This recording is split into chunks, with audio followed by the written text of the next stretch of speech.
When the chemtrail conspiracy theory first hit the internet about 15 years ago, I set out to debunk it. And don't these idiots know what contrails are? And as I researched, I started to remember a story my grandma told me.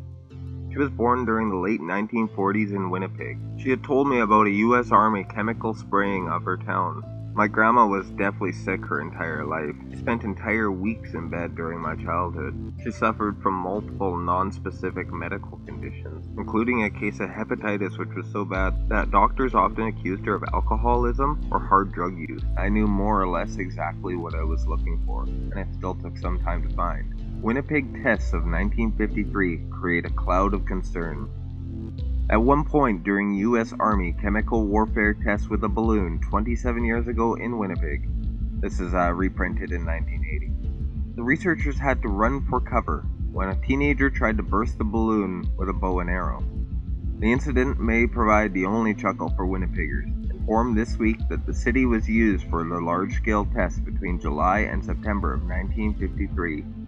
The aim of the test was to examine radiation fallout and chemical and cloud dispersal in urban areas to prepare for possible biological war. Newspaper articles of the day quote Canadian defense officials as saying the tests were to determine if the city could be covered in a smokescreen to hide vital installations in the event of an enemy attack. That's all the vital installations that we keep in Winnipeg. Which, being in the center of Canada, is obviously a likely target. Officials are not able to say what effect, if any, the spraying had on the population. Another concern is that the tests were done without fully informing the public.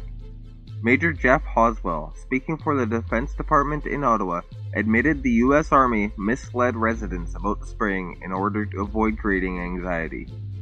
The program was classified as secret, and it may not have been in the national interest to describe it fully. The Cold War was getting into full swing at the time, and it could have created anxiety among the population. He also said the department is still investigating whether the chemical used in the spraying, powdered zinc cadmium sulfide, was harmful or posed any danger to inhabitants. We have no way of providing an assessment right now of either the short or long-term effects of the chemical. Professor Frank Labelle of the University of Manitoba's Pharmacology Department said both cadmium and zinc are toxic and could be dangerous to babies, old people, asthma patients, and sick persons. Labelle said the metals are more dangerous when used in aerosol form, as it was in the Winnipeg experiments. He said there have been a number of deaths and reported cases of brain damage to industrial workers dealing with cadmium sulfide. Major Haswell said zinc cadmium sulfide was used because it sticks to everything it lands on, making it easy to trace. The testing was revealed in documents obtained last week under U.S. Freedom of Information laws. The documents indicated that Canadian authorities approved the plan. The Winnipeg Free Press ran a montage on the front page yesterday, reproducing stories it carried June 1953 telling of the experiments. One headline read, "Smoke Veil May Guard City and Raid." Minutes of a city council meeting on February 2, 1953, showed that the councilors approved an innocuous-sounding Defense Department request to allow U.S. Army officials to spray the city. Councilors were told the tests were to discover the behavior of smoke in built-up areas.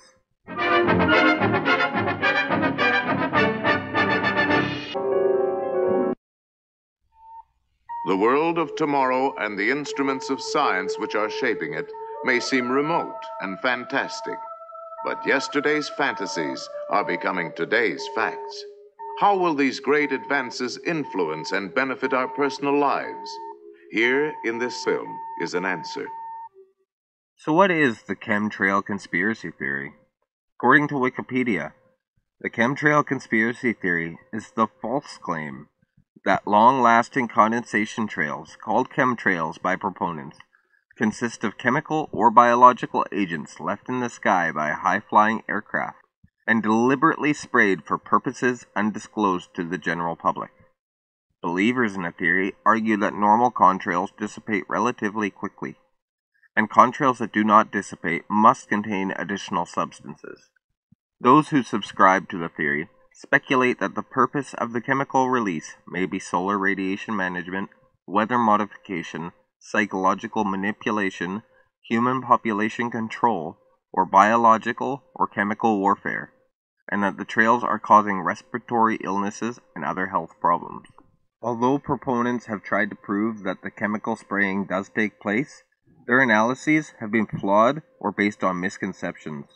Because of the persistence of the conspiracy theory and questions about government involvement, scientists and government agencies around the world have repeatedly explained that the supposed chemtrails are in fact normal contrails. Wikipedia tells us that the term chemtrails is false by definition, so obviously the following stories do not exist. The National Post. U.S. secretly tested carcinogen in Western Canada during the Cold War, researcher finds. The Pentagon never told the federal government that it would be spraying a chemical on Winnipeg and 2 Alberta towns. With awesome violence and destruction, the weather is one of man's oldest and mightiest adversaries. Yes, we have always been at the mercy of weather. When the weather is nice, we are happy. If the weather is hot and muggy, we tend to be frustrated, irritable, and even criminal. From The Guardian. Germ war cloud floated over Shire counties. Area from Yowville to Guilford, secretly sprayed in 1950s as Porton Down tried to counter feared Soviet biological attack in Cold War. Wiltshire, Hampshire, Berkshire, Dorset, Somerset were the main areas for the trials conducted from the Chemical and Biological Warfare Establishment at Porton Down, Wiltshire. Again from The Guardian, 2002, millions were in germ war tests. Much of Britain was exposed to bacteria sprayed in secret trials. The Ministry of Defense turned large parts of the country into a giant laboratory to conduct a series of germ warfare tests on the public. A government report just released provides for the first time a comprehensive official history of Britain's biological weapon trials between 1940 and 1979. Many of these tests involved releasing potentially dangerous chemicals and microorganisms over vast swaths of the population without the public being told. While some details of the secret trials have emerged in recent years, the 60-page report reveals new information about more than 100 covert experiments.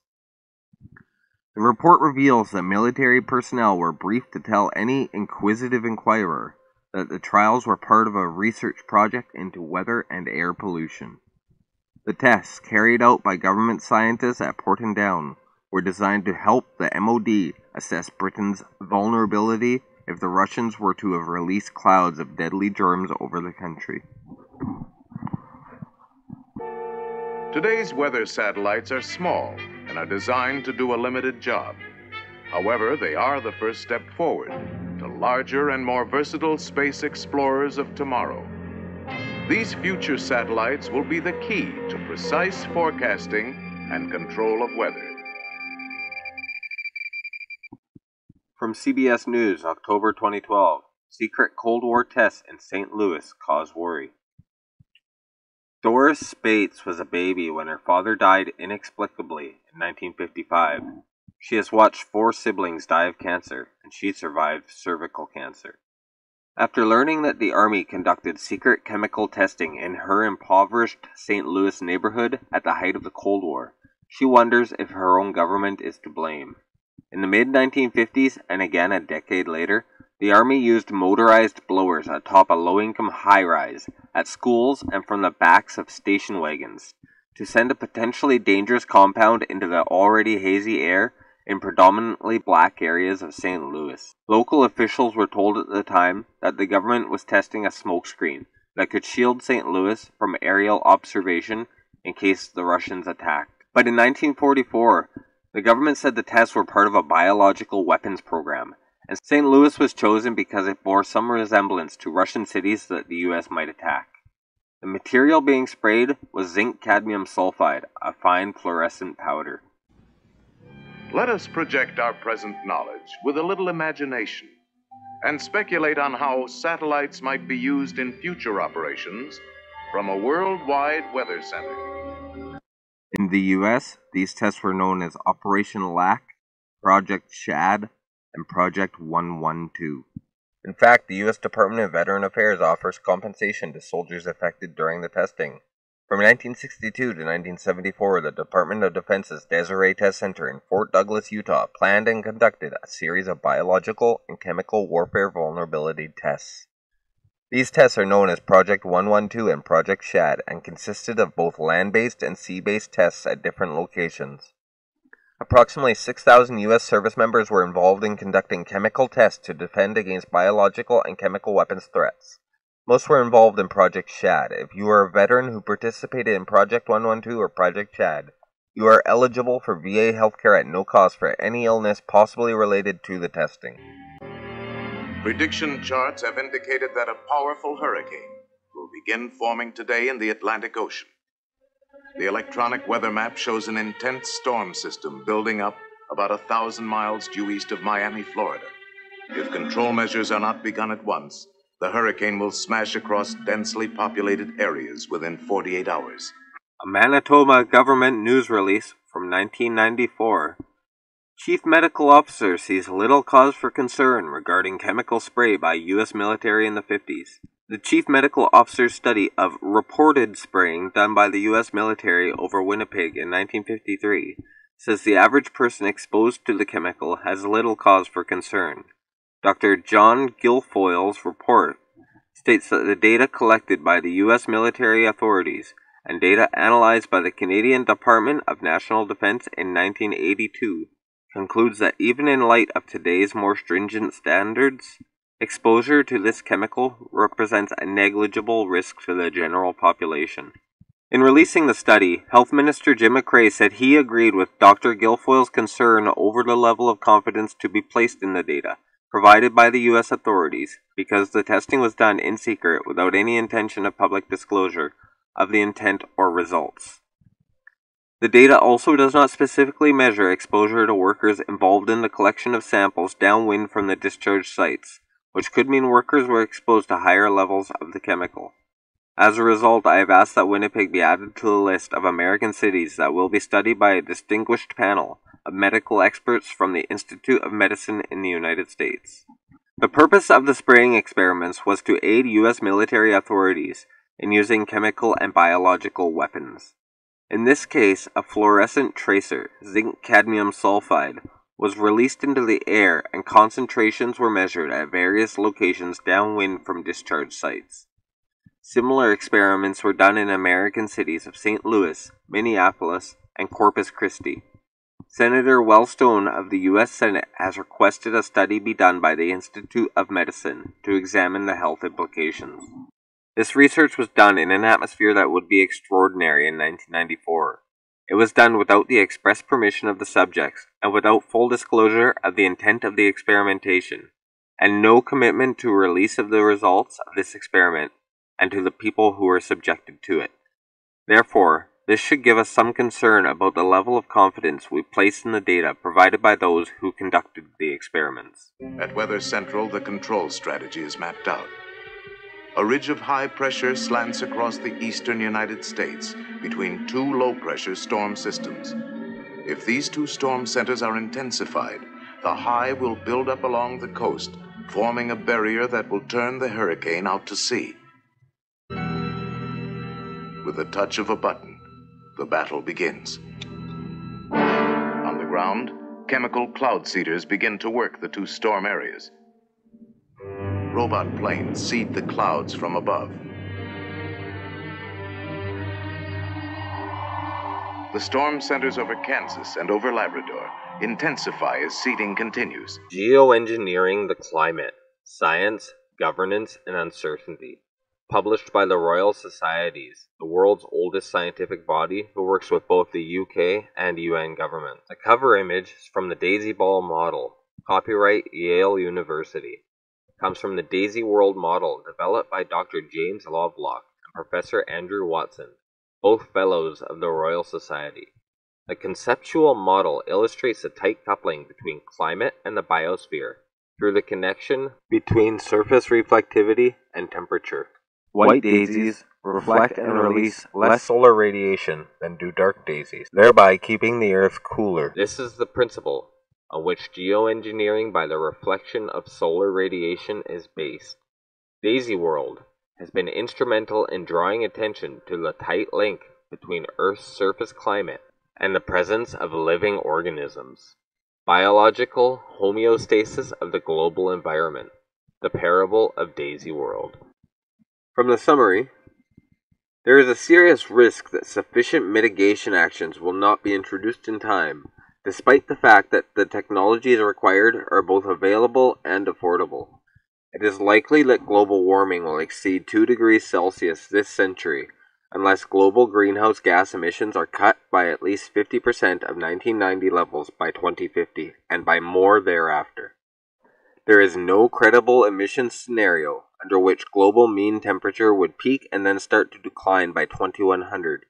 Unless future efforts to reduce greenhouse gas emissions are much more successful than they have been so far, additional action may be required should it become necessary to cool the Earth this century. My personal opinion is that we have to keep geoengineering on the table. We have to look at it very carefully because we might get desperate enough to want to use it. The danger, of course, with geoengineering is one I was referring to a moment ago. We don't understand the system well enough to predict its responses in detail, and that means there's always a danger if you try to engineer the system on a large scale. Such an action might involve geoengineering, defined as a deliberate large-scale intervention in the Earth's climate system in order to moderate global warming. The acceptability of geoengineering will be determined as much by social, legal, and political issues as by scientific and technical factors. There are serious, complex governance issues which need to be resolved if geoengineering is ever to become an acceptable method for moderating climate change. It would be highly undesirable for geoengineering methods which involve activities or effects that extend beyond national boundaries to be deployed before appropriate governance mechanisms are in place. Now in this paper, we're not just going to stop at the atmosphere.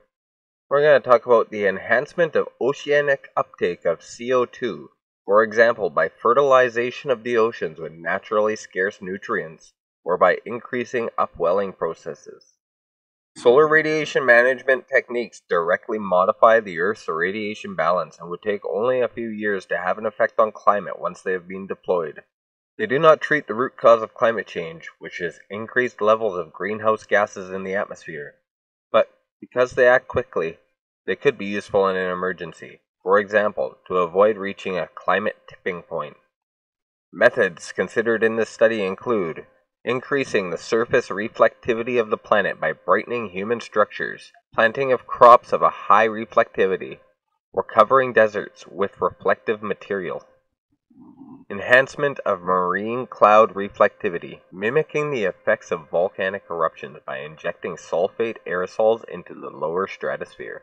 Placing shields or deflectors in space to reduce the amount of solar energy reaching the Earth. Compared to carbon dioxide removal methods, solar radiation management techniques are expected to be relatively cheap and would only take a few years to have an effect on the climate once deployed. However, there are considerable uncertainties about their consequences and additional risks.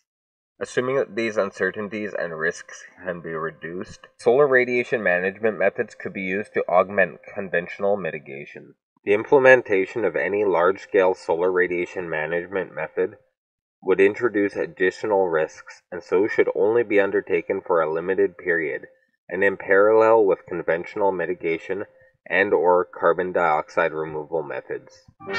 The fury of the hurricane mounts as 100-mile-an-hour winds lash the sea to a foaming frenzy.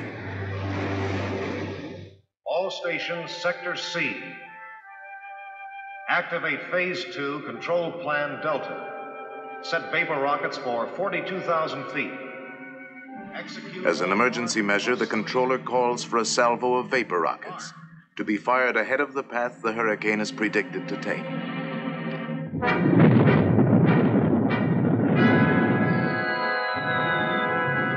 These artificial clouds will block the sun from evaporating more water to feed the hurricane. The reports coming into the control center indicate that the diversionary cloud seeding over Kansas is now creating a flood danger.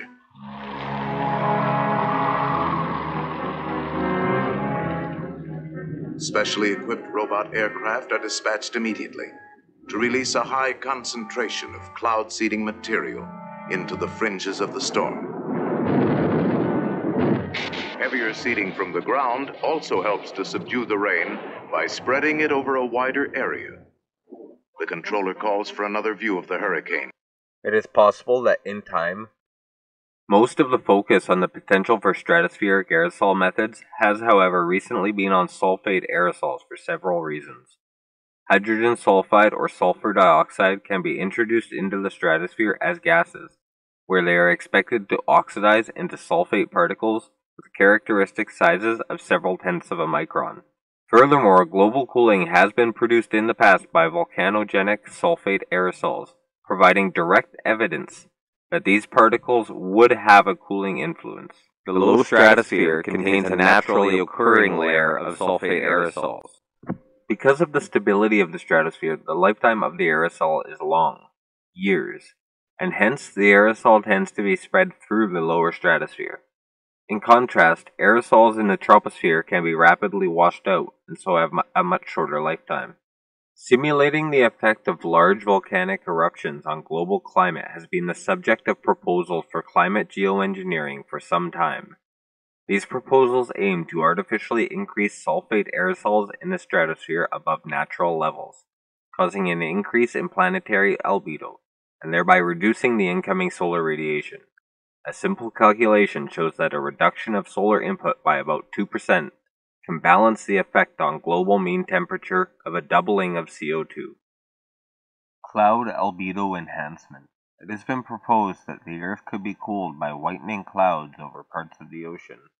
This proposal springs from the observation that in relatively dust-free parts of the marine atmosphere, increasing the number of cloud condensation nuclei per unit volume in low-level marine clouds raises cloud albedo significantly and possibly also increases the cloud lifetime. Numerical studies using atmospheric models have identified the extensive areas of marine stratus clouds off the west coasts of North and South America and the west coast of Africa as being areas where cloud albedo might be effectively enhanced in this way. The hurricane has stopped moving toward the coast, but is still intensifying.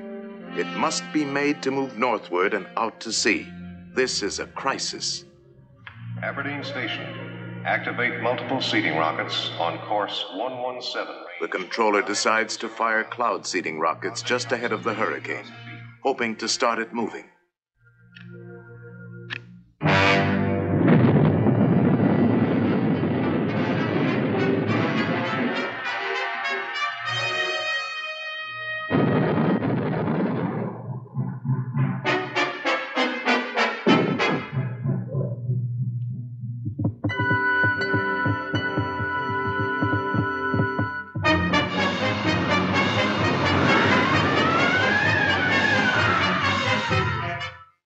Slowly, the hurricane begins to shift.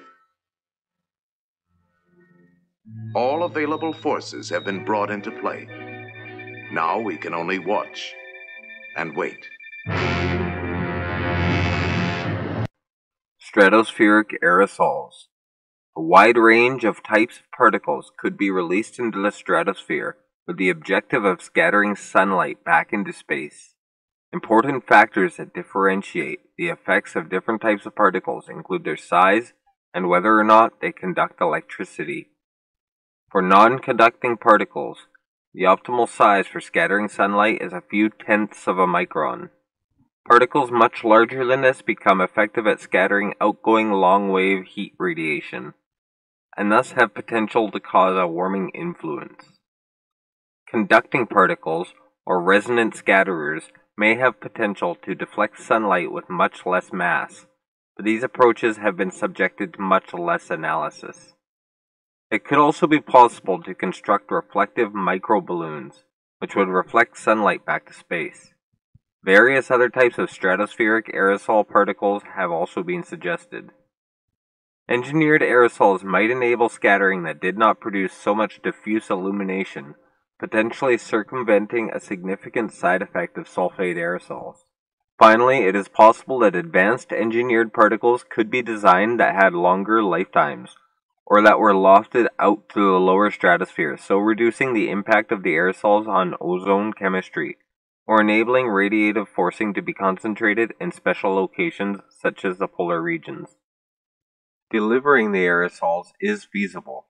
The mass involved is less than a tenth of the current annual payload of the global air transportation and commercial transport aircraft already reach the lower stratosphere.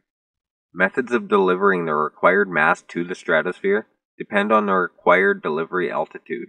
Assuming that the highest required altitude would be that needed to access the lower tropical stratosphere, about 20 kilometers, then the most cost-effective delivery method would probably be a custom-built fleet of aircraft, although rockets, aircraft-rocket combinations, artillery, and balloons have all been suggested, suggest that the cost would be in the order of $3 to $30 a kilogram, putting the total annual cost at tens of billions of dollars. The storm is over. The danger has passed.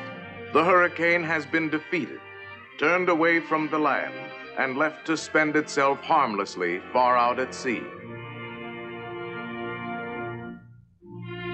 In the world of tomorrow, weather control will enrich and safeguard our daily lives. In the foreseeable future, we will conquer more than violent storms. We will turn the destructive elements of today into new sources of power, shaping the land on which we live. All mankind will benefit. Arid wastelands will be made green and fertile, and vast frozen areas will become productive. To this end, man-made satellites will probe the secrets of the skies. They will be our eyes in outer space.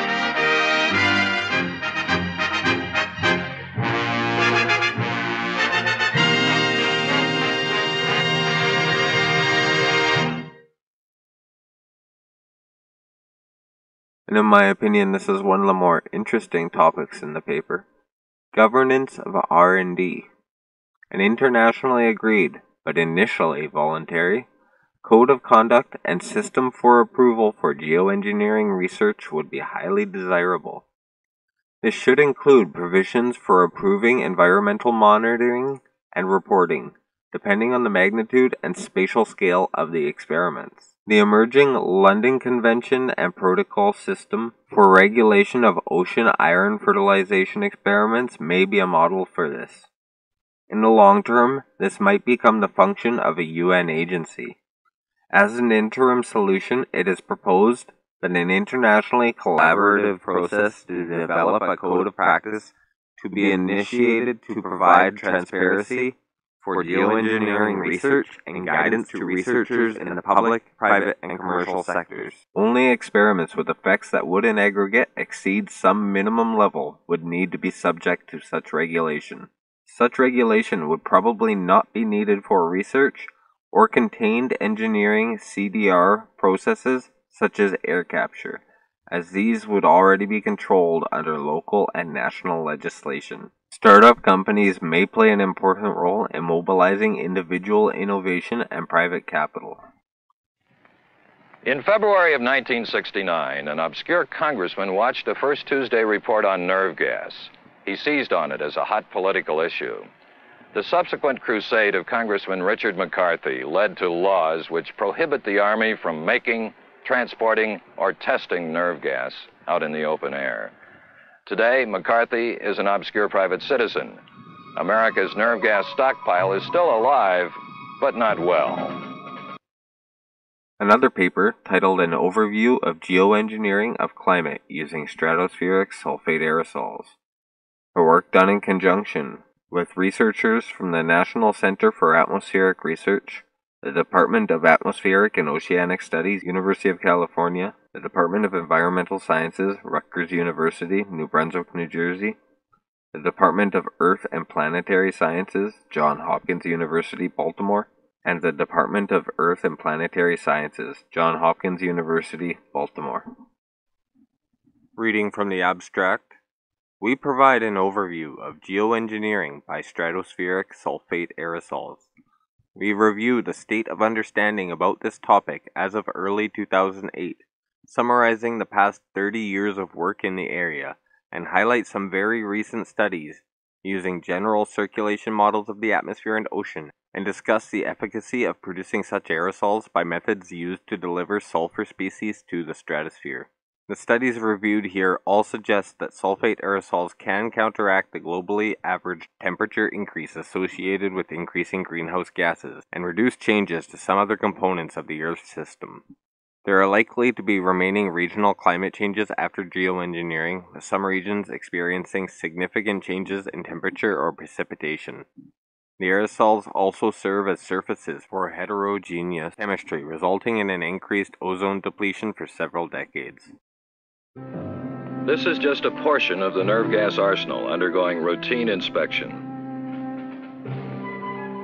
Each tank contains about 1,500 pounds of the nerve gas JB.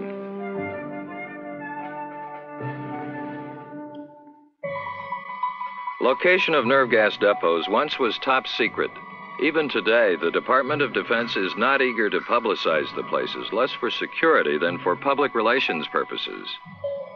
They're stored in 7 locations in the United States and 2 outside the continental United States. The 2 outside are Germany and Johnston Island in the Pacific. The locations inside continental USA are the Rocky Mountain Arsenal at Denver, Colorado, the Pine Bluff Arsenal at Pine Bluff, Arkansas, the Newport Army Ammunition Plant at Newport, Indiana, the Anniston Army Depot at Anniston, Alabama, the Lexington Bluegrass Army Depot at Lexington, Kentucky, the Tooele Army Depot at Tooele, Utah, the Umatilla Army Depot at Hermiston, Oregon. Aerosol injection in aircraft jet exhaust. The effects of high-altitude aircraft on the upper troposphere and lower stratosphere have been extensively studied, beginning with the supersonic transport programs of the 1970s and extending to recent subsonic aircraft impact assessment in the US and Europe. These projects have characterized aircraft emissions and jet plume dynamics, and developed corresponding models to treat the various chemical, microphysical, and dynamical processes. Spiking aircraft fuel with added sulfur compounds such as hydrogen sulfide could enhance the particle mass in a jet wake. It is well established that ultrafine sulfate particles are generated copiously in jet exhaust streams during flight. The particles appear to be nucleated by sulfuric acid on chemions generated in the engine combustors. Sulfuric acid is a byproduct of sulfur residues in the fuel, typically less than 1% of sulfur by weight. Most of this fuel sulfur is emitted as sulfur dioxide. The fraction emitted as sulfuric acid decreases as the fuel sulfur content increases, and accounts for roughly 2% of the total sulfur, as the fuel sulfur content approaches 1%. Considering a variety of direct measurements of particles in jet wakes, Karcher et al. 2000 showed that the chemion nucleation is consistent with the observed relative constancy of the ultrafine volatile non-soot particle emission factor. While contrails formed in jet wakes can significantly modify the injected particle properties, condensation trails are extremely rare under normal dry stratospheric conditions.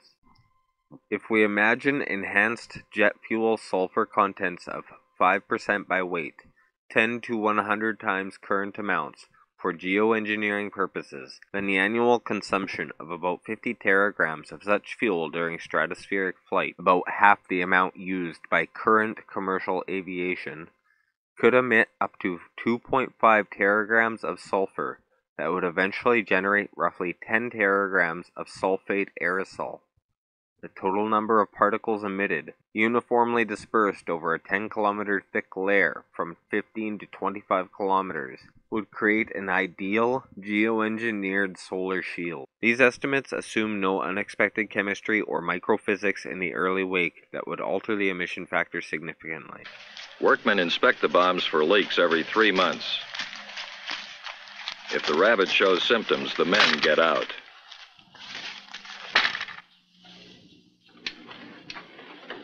These bombs are almost 20 years old and are deteriorating. They are an incredibly complicated mechanism. Each container holds a number of bombs.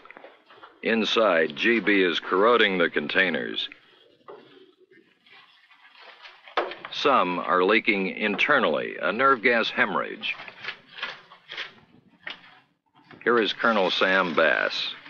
Actually, throughout the toxic yard here at Rocky Mountain Arsenal, there are over 21,000 of these clusters. In all, each cluster will contain individually about 76 bombs or bomblets inside of it. Now, this means that in our disposal requirement here, we must get rid of in excess of 880,000 pounds of explosive and almost 4.2 million pounds of the nerve agent GB. We've looked at past experiments and the state of current research. But is there anything official happening? Any government bodies involved in these projects? Good. Thank you all for being here. Fine, thank you. Please be seated. Good afternoon. Since our country was attacked 15 months ago, Americans have been forced to prepare for a variety of threats we hope will never come. We have stepped up security at our ports and borders. We've expanded our ability to detect chemical and biological threats. We've increased support for first responders. We've made our public health care system better able to track and treat disease. By preparing at home and by pursuing enemies abroad, we're adding to the security of our nation. A Department of Homeland Security publication from 2004, News and Terrorism, Communicating in a Crisis, a fact sheet from the National Academies and the U.S. Department of Homeland Security. How biological attacks could be disseminated. Aerosol dissemination is the dispersal of an agent in air from sprayers or other devices. The agent must be cultured and processed to the proper size to maximize human infections while maintaining the agent's stability and pathogenicity. An aerosol attack might take place outdoors, in a populated area, or indoors in the ventilation system of a building, in a subway, on planes. It takes expertise to process biological agents to maximize the effect of aerosol dissemination, but even relatively crude devices could have an impact. Are we destroying all the GB we have? No, it's not. There are other munitions containing Agent GB located elsewhere. And GB is stored here at Rocky Mountain? Yes, as well. Agent that will not be destroyed at this time. In munitions? In munitions as well, and in ton containers as well. The GB in these tanks will not be destroyed. Several 100,000 gallons of GB, the exact amount is classified, stored underground in a tank, will not be destroyed. Only the defective and obsolete bombs, designated M34 GB clusters.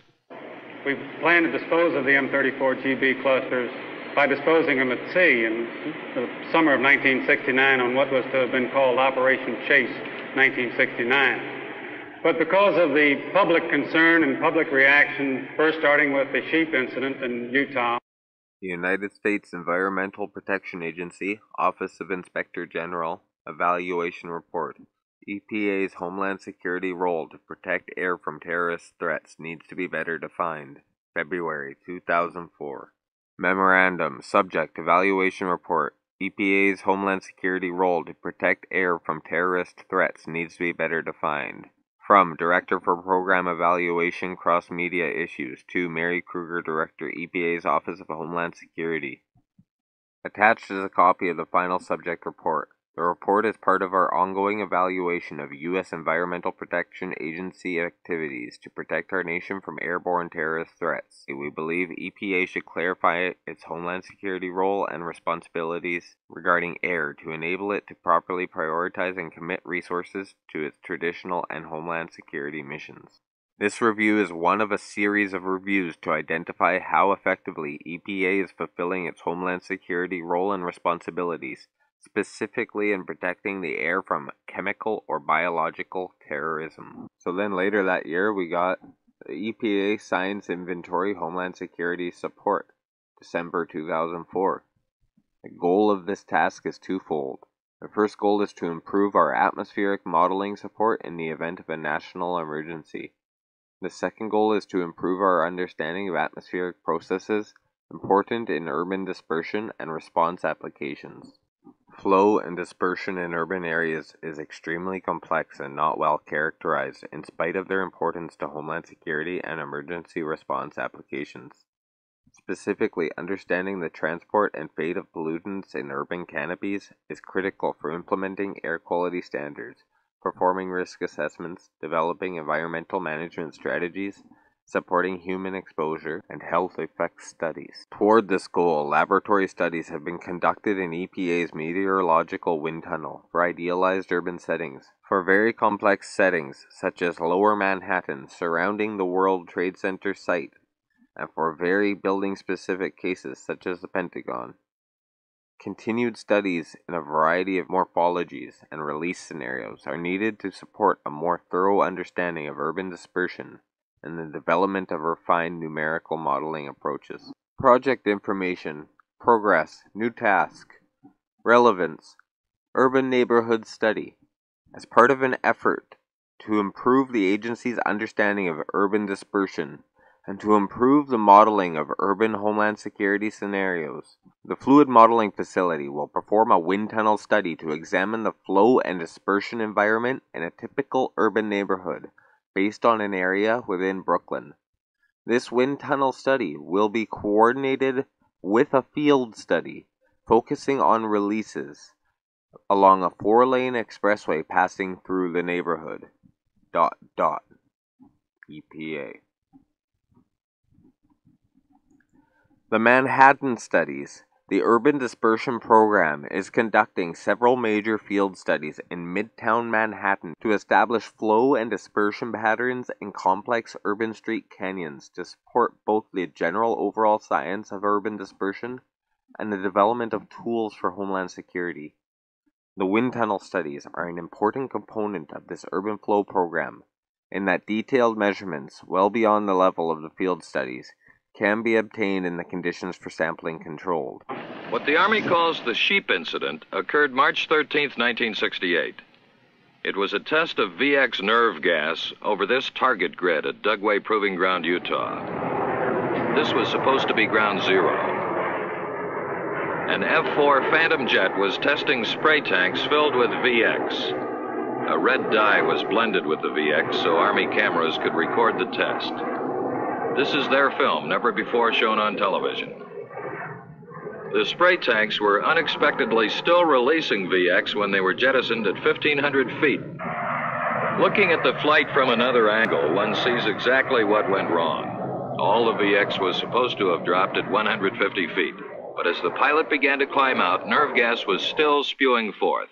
The Army says the VX spray went on longer than it should have because a release mechanism on the spray tanks malfunctioned. It was 5:49 p.m. There was no weather radar at the base. Now let's fast forward to late October 2017. U.S. Department of Homeland Security, Science and Technology. Environmental assessment of proposed tracer particle and biological releases for the hazards of dynamic outdoor release. HODOR Project. Prepared for the Department of Homeland Security, Science and Technology Directorate, October 2017. As the plane pulled up and away from the test grid, about 20 pounds of nerve gas got away, just 20 pounds that ultimately killed thousands of sheep. Wind gusts up to 35 miles an hour drove the nerve gas toward these mountains northeast of the test grid. Shortly after that, a cold front went through here. The wind shifted. It began to rain and snow. The runaway nerve gas dropped onto pastures where sheep were grazing, most of them here in this valley, Skull Valley, Utah. Less than 24 hours after the test, the sheep started to get sick. One of the sheep herders said, quote, "They acted crazy in the head."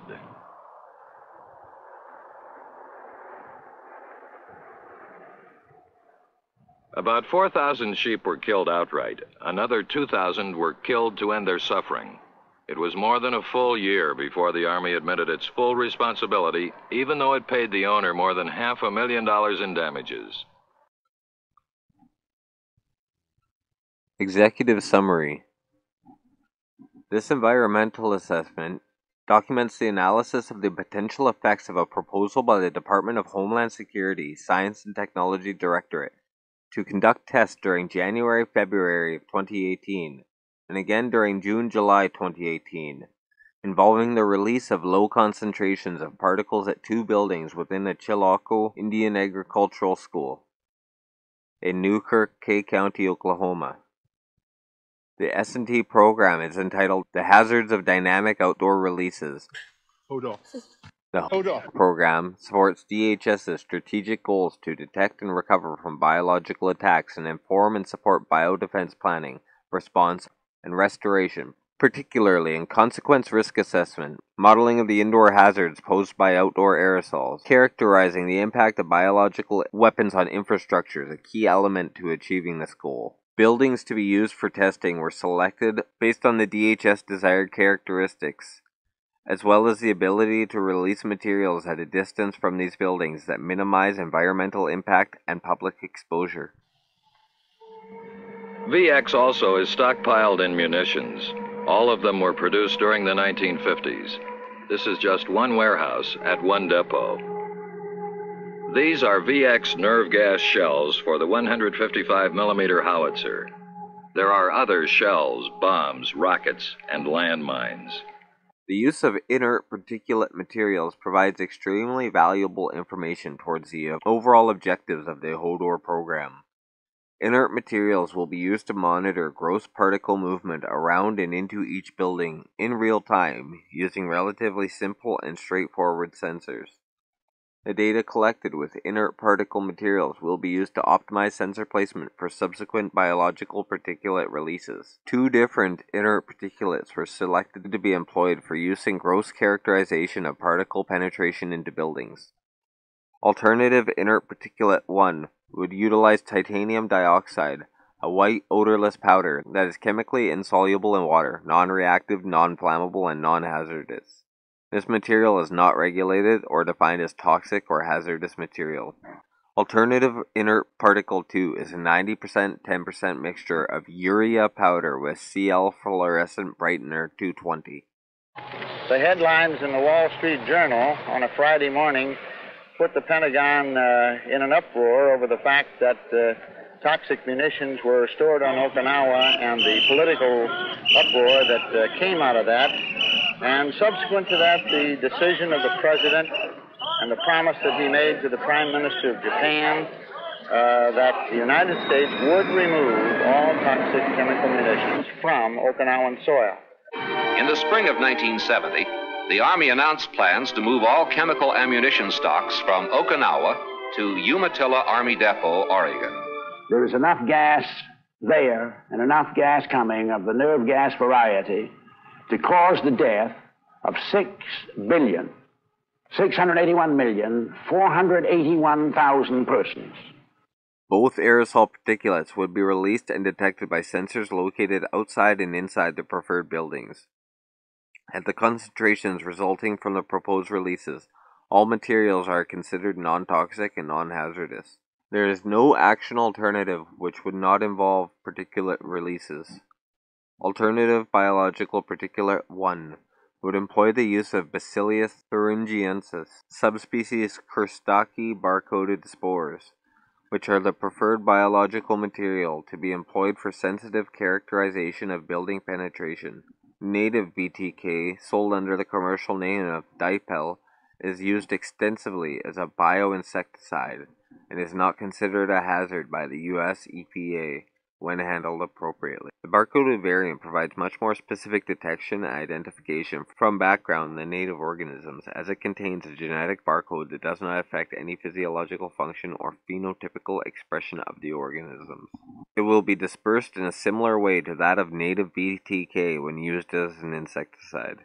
However, the release will be at much lower concentrations. The use of the barcoded BTK has been approved for use in this program by the state of Oklahoma's Department of Agriculture, Food, and Forestry. Alternative biological particulate 3 would employ a tagged inert fluorescent particle known as DNA tracks. The safety of DNA tracks particles cannot be assumed. Its use presented unknown risks not conducive to testing objectives. In order to simulate real-world... Colonel, under what circumstances would it be necessary to conduct open-air testing of the GB binary shell? Well, if the engineering data that we develop by the use of simulants is not satisfactory, then a decision would have to be made at a high level, at the Secretary of Defense level, as to whether or not one would conduct an open-air test. One should take note of this official Army testimony to Congress last year. Open-air testing with lethal agents will be requested to confirm weapon efficacy of the binary projectile prior to procurement. What this means is they want to try it before they buy it. In the meantime, the Army is stuck with the old-fashioned nerve gas. That more closely matches releases of an actual biological nature is needed. The Chiloko campus and surrounding land is under the ownership of the Council of Confederated Chiloko Tribes. The campus is abandoned, thus reducing the risk of potential human health and safety risks posed by the presence of sensitive populations. Test description. In the event of an outdoor biological agent attack, it is currently unknown the extent to which hazardous material will penetrate into buildings and homes in the vicinity of such an attack. This project would further advance preparedness by providing improved estimates of the boundaries and levels of contamination in homes and buildings following an outdoor aerosol release of a biological agent under varied conditions. The amount is classified, but Defense Department official Gus Dara says enormous is not the proper adjective. I just didn't want to put an adjective to it. We have a stockpile we feel is adequate to deploy if necessary. Enormous implies to me, just a fantastically huge amount, and I don't think it's necessarily a fantastically huge amount. It's an adequate amount to do the job which it has to do. UML will release materials upwind of select buildings and experimentally determine the amount of material that penetrates the buildings. The data collected would facilitate modeling efforts that support response and recovery decisions and actions by local, state, tribal, and federal emergency managers. The release activities would take place at the abandoned Chiloko camps in rural Oklahoma during January-February 2018, and then again during June and July 2018. The site is closed to the general public under an exclusive use agreement between the site's tribal owners, the Council of Confederated Chiloko Tribes, and the OSU University Multispectral Laboratories. Now the President has said we will abide by the Geneva Protocol, which bans first use of poison gas. But that agreement still has not been approved by the U.S. Senate because President Nixon has attached one strong condition, that in the official U.S. view, the Geneva Protocol does not cover defoliating chemicals or riot control agents like tear gas, the chemical weapons of Vietnam. I'm Tom Pettit, NBC News. If you're a new listener, just type in Pentagon tested gay bomb on Iraq. They didn't consider using it. They've used it on our troops. In Vietnam, they'd spray PCP on the troops, Jacob's Ladder. You think PCP, some horse tranquilizer, something? They got stuff that'll whack your brain permanently. Now, there it is, the gay bomb. Look it up for yourself. I mean, this is what do you think tap water is? It's a gay bomb, baby. And I'm not saying people didn't naturally have homosexual feelings. I'm not even getting into it, quite frankly. I mean, give me a break. You think I am like, shocked by it, so I'm up here bashing it because I don't like gay people? I don't like them putting chemicals in the water that turn the friggin' frogs gay. Do you understand that? Serious crap. I'm sick of being social engineered. It's not funny. So is there a massive ongoing conspiracy to seed the skies with chemicals? There are a lot of claims, but there's no strong evidence for any ongoing missions. However, tests have taken place both in the past and in the present to study both the offensive and defensive effects of biological and chemical weapons, and for research and development purpose for chemtrail programs for sulfuric aerosol solar radiation management programs, as well as a push by academics and international authorities to open small-scale research and development testing to corporations and inventors. These are military matters, top secret, classified, black ops. We've just seen US stockpiles of chemical weapons large enough to blanket countries to wipe out every person on the entire planet. This is one depot of many. And as a result, these kinds of experiments will not stop. We can only hope that they become safer and more contained in the future. One thing is for certain, is we should never underestimate the capacity of our leaders to starve the masses, to destroy forests, to inflict disease, pathogens, and contagions, to eliminate infrastructure, to destroy productivity in a world-ending struggle. to attain the destructive power of gods.